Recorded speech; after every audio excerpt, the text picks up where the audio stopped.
শতাধিক শহীদদের রুহের মাগফিরাত আমরা কামনা করি। হাজার হাজার আহত ভাই বোনদের সুচিকিৎসার জন্য আমরা এই জাতিকে আপ্রাণ চেষ্টারত হওয়া দরকার। আমাদের পক্ষ থেকে আমরা আমাদের যথাসাধ্য চেষ্টা করছি।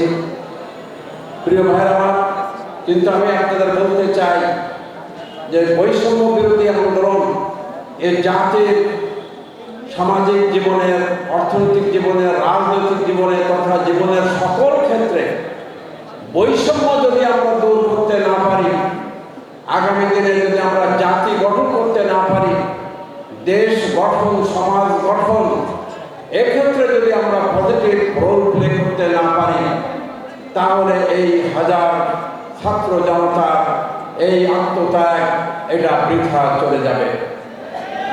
প্রিয় ভাইরা, এই জন্য আমাদেরকে পজিটিভলি চিন্তা করতে হবে।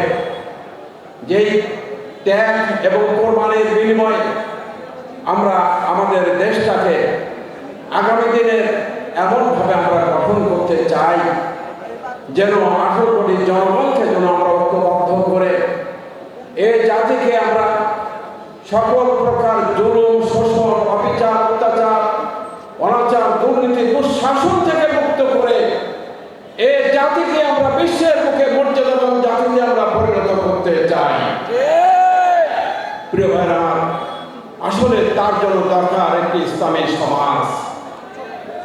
আল্লাহ রাসূল সাল্লাল্লাহু আলাইহি ওয়াসাল্লাম যে সমাজের রূপকার, তিনি বিশ্ববাসীর কাছে যে সমাজের রূপরেখা বর্ণনা করে গিয়েছেন, এই বিশ্বের মুখে কত মানবজননী, মানব রচিত মতবাদ, কমিউনিজম বলেন, সমাজতন্ত্র বলেন, গণতন্ত্র বলেন, পুঁজিবাদ বলেন, নাৎসিবাদ বলেন, বাঙালি জাতীয়তাবাদ, বাংলাদেশি জাতীয়তাবাদ, সেকুলারিজম, আমাদের দেশে বহু আদর্শের পরীক্ষা নিরীক্ষা হয়েছে।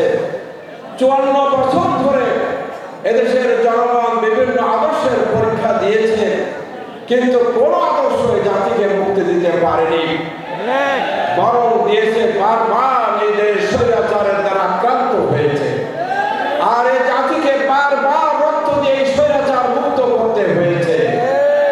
প্রিয় ভাইরা আমার, আসুন আমরা আল্লাহ পাকের দেওয়া ইসলামী আদর্শ এদেশের বুকে বাস্তবায়ন করে এদেশ থেকে সকল অন্যায় অবিচার মুক্ত করে একটি বৈষম্যহীন, ন্যায় এবং ইনসাফ ভিত্তিক রাষ্ট্র গঠন করি। এদেশের 18 কোটি জনগণকে আমরা শান্তি এবং সুখের একটি সুন্দর সমাজ উপহার দেই। এই আহ্বান রেখে আমি আমার বক্তব্য শেষ করছি।